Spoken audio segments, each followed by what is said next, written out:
Eh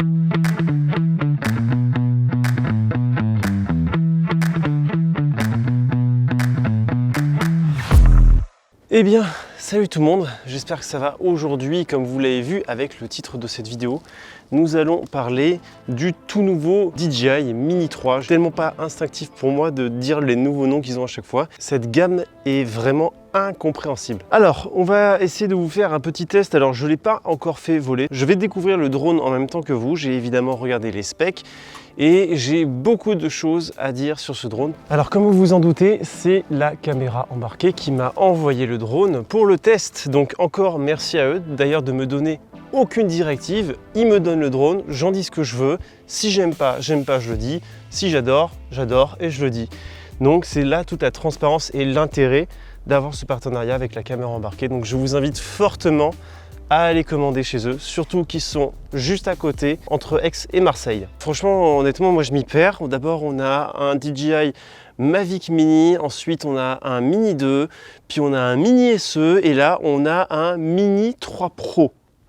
Donc le Pro, je ne sais pas ce qu'il vient faire là, surtout avec des caractéristiques comme il a. Je suis très curieux aussi d'avoir vos avis. Mon avis d'ailleurs n'est que subjectif, ce n'est que le mien et n'engage que moi. Si je dis des bêtises, ben, c'est tant pis pour moi, n'hésitez pas à me le faire savoir dans les commentaires. Vous avez bien évidemment aussi la parole. Je vais vous donner un petit peu mon avis à chaud sans avoir fait décoller le drone. Là, on va parler que de ses aspects techniques et aussi visuels. Alors déjà, c'est un drone qui fait moins de 250 grammes. Il est très législation friendly, même si il n'y a pas grand-chose qui nous empêche de faire voler un DJI R2S. Il suffit de faire des petites formations sur la DGAC, enregistrer le drone, vraiment rien de bien compliqué. Donc là, nous avons un tout petit capteur, je crois que le capteur est quasiment plus petit, il est plus petit même que celui de mon téléphone, avec une ouverture fixe en 1.7 et une longueur focale équivalent à 24 mm. Donc, qu'est-ce que ça veut dire tout ça? L'ouverture 1.7, c'est pas forcément ce qu'il y a de mieux pour du contemplatif et du gros paysage. Évidemment, c'est très avantageux pour des capteurs aussi minuscules que ça parce que vous allez pouvoir absorber beaucoup plus de lumière. Ça veut déjà dire qu'il va vous falloir obligatoirement des filtres ND si vous voulez avoir des paramètres corrects lorsque vous pilotez avec du manuel. Alors moi, ce que je vois, l'esthétique, bon, ça c'est les goûts et les couleurs. Moi, vraiment, je suis pas du tout fan de sa tête. La particularité là, c'est qu'on a des radars qui sont à l'avant et à l'arrière et en fait, on a les deux au même endroit, vous verrez d'un petit peu plus près. Bon, ça c'est pas mal, ça fait un espèce de 2 en 1 avec un bon compromis. Ça a dû être quand même assez galère de mettre tout ça dans moins de 250 grammes. Mais quand même, je pense que pour moi, les radars à l'avant, c'est ce qu'il y a de moins intéressant. Il aurait mieux fallu avoir des capteurs à l'arrière et sur les côtés. On voit tout sur la radiocommande, donc si vous commencez à foncer dans un arbre que vous voyez de vos yeux, c'est que vous avez un petit problème. En termes de nouveautés aussi, nous avons la nacelle qui nous permet de filmer à la verticale. Alors pour moi, ça c'est juste DJI qui répond à notre société qui n'a que de la consommation instantanée sur le téléphone et qui veut du format vertical. Honnêtement, je pense que c'est pas du tout pertinent. Pourquoi? Les réseaux sociaux de base compressent vraiment beaucoup nos vidéos. Donc si on a du format 4K en 16/9, qu'on vient cropper en format 9/16 pour les réseaux sociaux style TikTok et les Reels Instagram, eh bien on verra pas de différence. Moi j'ai fait ça avec la GoPro, j'ai fait ça avec le Mavic 3A, on voit pas la différence. Donc avoir une nacelle qui se penche, je ne sais pas si c'est vraiment pertinent, surtout que nous avons une radiocommande et même que ce soit celle-là ou sur le téléphone, c'est en 16/9. Donc j'ai hâte de voir ma réaction quand je vais voir le format vertical et que je vais avoir les 3/4 de mon écran, enfin les 2/3 de mon écran qui vont être du noir absolu. Donc le Mini 3 Pro est disponible en plusieurs versions. Ici, nous avons le pack avec le Mini 3 et l'ARC. Ce pack est à 999 €. Et donc là déjà, moi quand j'ai vu ça, je pensais qu'il était beaucoup moins cher que ça, donc j'ai été très choqué. Le Mini 3 Pro en Flamer Combo. Flamer Combo, c'est les 3 batteries avec la petite station de charge, le petit sac à dos et les petits accessoires qui mettent bien, d'ailleurs que je vous conseille lorsque vous faites du drone. C'est quand même un peu la base d'avoir minimum 3 batteries. Ce pack-là est à 1018 €. Alors forcément, là quand on voit, on hésite entre un pack avec une radiocommande avec écran intégré à 1000 € et 18 € de plus. Vous avez 3 batteries, mais vous avez une radiocommande qui est standard avec votre téléphone. Déjà, là, c'est pas clair pour le client. Je trouve que c'est un peu dommage parce qu'il va hésiter. Il va pas pouvoir choisir sans avoir un conseil extérieur. Le Mini 3 sans le Flymore avec la radiocommande classique, là, ça vous coûtera 829 €. Et si vous voulez juste le Flamer Combo, c'est 189 €. Donc, si vous voulez le meilleur pack du Mini 3 Pro, la radiocommande avec l'écran intégré, le Mini 3 Pro et le Flamer Combo, ce qui vous fait un total de 1188 €. Et là, vous vous dites, en tout cas, si vous y connaissez un petit peu dans les différentes gammes de chez DJI, que c'est un peu bizarre parce que le R2S en Flamer Combo est à 1299 €. Là, honnêtement, juste en regardant les prix et les specs, j'ai même pas besoin de tester le drone, que déjà je vous le conseille pas en fait. Je vous conseille le R2S, vous en aurez bien plus pour votre argent, en tout cas si vous voulez faire le moins de concessions possible. Parce que si vous hésitez entre le Mini 2 par rapport au budget serré que vous avez et un R2S, vous avez peur de taper un peu trop dans la tirelire, dans ce cas-là, allez sur un Mini 2, vous en aurez bien plus pour votre argent. En Flamer Combo, il est à 600 €. Alors, je trouve c'est un peu dommage qu'il n'ait pas baissé depuis sa sortie parce que ça fait quand même un an. D'ailleurs, je vous déconseille le marché de l'occasion, surtout sur le Bon Coin, il y a de plus en plus d'arnaques. Donc vraiment, achetez neuf, ça vaudra mieux pour vous. Là, de la part de DJI, je trouve que c'est un peu dommage de proposer un drone comme ça. Alors, je pense que le prix le justifie avec évidemment la recherche et développement sur les radars d'obstacles et la nacelle à la verticale. Honnêtement, pour moi, c'est de l'argent perdu parce que la nacelle verticale, c'est pas très pertinent. L'autonomie qui est estimée à un maximum de 34 minutes. Donc là, je pense que vous allez avoir quelque chose d'équivalent au R2S, une trentaine de minutes. Le Mavic 3, à comparaison, fait plutôt 40 minutes de vol. 30 minutes, c'est maintenant la base et c'est vraiment très bien. Vous allez vraiment vous amuser. Surtout évidemment si vous avez 3 batteries. L'avantage que vous allez avoir avec le Mini 3 Pro en comparaison avec le Mini 2, c'est que vous avez du dessiné-like. Donc ça vous offre un petit peu plus de marge de manœuvre lorsque vous allez vouloir faire des petites retouches sur votre logiciel de montage vidéo.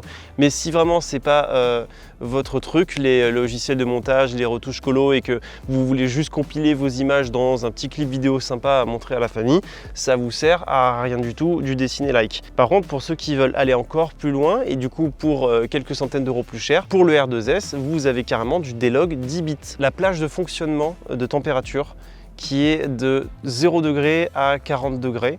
Alors je peux vous dire qu'aujourd'hui, au soleil, on n'est vraiment pas loin des 40 degrés. Je pense qu'on est à 35 voire 37 degrés. Et au niveau du vent, c'est maximum 38 km/h. Alors sachez que dans le sud, 38 km/h, c'est vraiment pas beaucoup.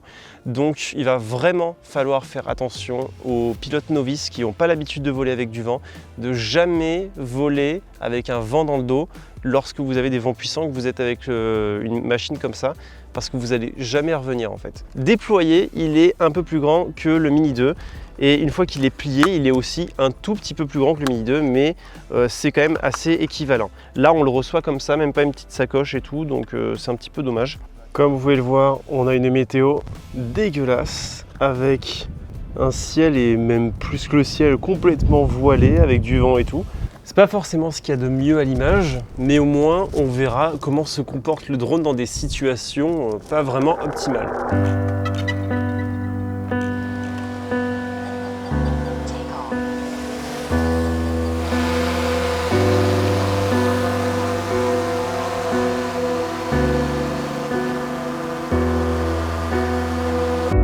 Alors je pense qu'il est préférable que je commente les vidéos que vous allez voir de vos yeux parce que je pense que vous allez être aussi surpris que moi. Au niveau de mes réglages, j'ai d'abord commencé en 4K 30 images sans le dessiné-like, donc en normal avec du focus automatique et le mode d'exposition en manuel. Et je pense même que les clients cibles de ce drone ne vont même pas utiliser le mode manuel pour la lumière et l'exposition. En tout cas, ce qui est sûr, c'est qu'ils vont jamais s'amuser à toucher le focus, ils seront toujours en automatique l'autofocus. Et là est le premier gros problème de ce drone, c'est ce flou qu'il y a partout sur l'image. J'exagère à peine, mais on a un tiers de notre image qui est flou alors que c'est sur le même plan. Lorsqu'on analyse ce plan fait à la verticale où normalement tout est censé être à la même distance, on peut observer que toute la partie droite est complètement floue alors que la partie gauche est nette. Et on peut voir ça sur plein de plans différents et le pire c'est que c'est extrêmement flagrant. Pour le coup, j'aimerais vraiment avoir l'avis d'utilisateur de ce drone, savoir si c'est juste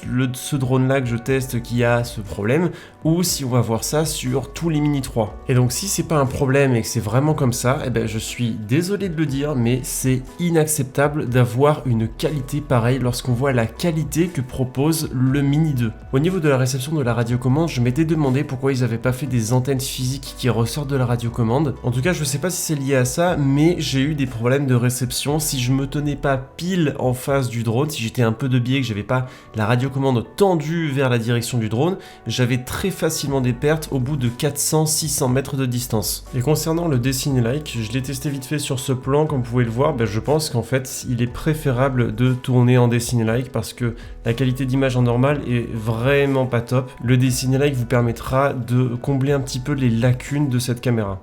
Avant de continuer de parler de la descente aux enfers de ce drone, je voulais vous parler du sponsor de cette vidéo qui est Artlist. Normalement, si vous suivez bien la chaîne, vous devrez commencer à connaître. Et pour ceux qui ne savent toujours pas, Artlist, c'est une plateforme de musique libre de droit. C'est la plateforme idéale pour nous les créateurs, que vous soyez sur YouTube ou que vous soyez à votre compte ou pour une entreprise qui travaille dans l'audiovisuel et que vous avez besoin de musique. Je sais même pas combien de dizaines de milliers, voire de centaines de milliers ou même de millions de musiques qu'il y a. Il y a un choix énorme d'artistes et de genres, il y a vraiment tout pour tous les projets. Et l'avantage avec Artlist, c'est leur système d'abonnement. Vous pouvez choisir un abonnement à l'année ou un abonnement au mois et ils proposent en ce moment l'abonnement le moins cher du marché. Donc c'est vraiment fait pour tous les portefeuilles. Les petits youtubeurs, ça vous coûtera 10 € par mois. Donc avec ça, vous allez pouvoir monétiser vos vidéos et du coup rentabiliser facilement votre abonnement. Et pour ceux qui sont en vidéaste, je me fais pas de soucis pour la rentabilité d'Artlist. Donc si ça vous intéresse et que vous cliquez sur le lien qu'il y a en description de la vidéo, vous bénéficierez en plus de ça de 2 mois offerts. Donc on remercie encore une fois Artlist de sponsoriser cette vidéo et toutes les autres et on va repartir pour le test de ce Mini 3. Concernant la qualité de notre retour vidéo, écoutez, nous sommes en 720-30 images secondes et je peux vous garantir que si vous avez un bon téléphone, ce sera bien mieux d'utiliser la radiocommande classique où vous pourrez le brancher. Avec le mien, j'ai pu constater que la luminosité était meilleure que la radiocommande et la luminosité n'est pas le seul problème parce que l'écran n'est vraiment pas fluide, c'est pas du tout agréable à regarder lorsqu'on fait nos plans. Et bien évidemment, vous vous en douterez, quand on active le format vertical, nous perdons plus de 2/3 de notre retour écran. Donc c'est encore moins bien pour visualiser ce qu'on filme. En tout cas, moi quand je vois ça, le choix est vite fait. Je préfère largement filmer en 16/9 et pouvoir changer entre du 16/9 et du format vertical si j'en ai envie, plutôt que de filmer directement en format vertical, être bloqué avec ça parce qu'évidemment on ne pourra pas en faire un format 16/9 et en plus voir quasiment rien sur notre retour écran. Écoutez, premier vol, pas très satisfaisant à mes yeux. Pas forcément au niveau des conditions météorologiques, d'ailleurs là ça commence à s'éclaircir, c'est vachement beau, mais je n'ai malheureusement qu'une seule batterie. Mais je pense que j'en ai assez vu. Si on essaye de faire de l'exposition et tout ça en manuel, ça va être très compliqué, vous allez devoir toujours changer, il n'y a pas beaucoup la plage dynamique est vraiment minuscule. C'est un drone pour moi où je vous conseille de tout mettre en automatique parce que les performances ne sont pas assez satisfaisantes pour avoir la nécessité de se mettre en manuel et avoir une exposition et une température parfaite. Ne vous prenez pas la tête là-dessus si vous avez décidé d'acheter ce drone. Au niveau du comportement du drone dans les airs, bon, le retour caméra, je vous ai dit, c'était pas la joie et il n'est pas souple, hein. Forcément, petit comme ça allait être compliqué. J'ai essayé de changer les réglages sur DJI Fly avant d'en parler, mais le changement de la nacelle, je comprends pas, mais c'est pas fluide, c'est saccadé.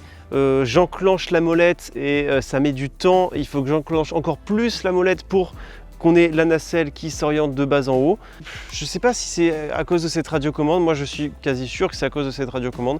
Si vous avez une radiocommande classique où vous mettez votre téléphone, il y a moyen que vous n'ayez pas ce problème. J'ai un ressenti bizarre, je ne saurais pas forcément dire précisément ce que c'est, mais j'ai pas trouvé ça fluide de manière générale dans le pilotage. Ça, c'est quelque chose que je n'avais pas du tout ressenti avec le R2S. Lui, il n'y a aucun problème, c'est comme un Mavic 2 Pro, il ne bouge pas, il est fluide, il est sur un rail.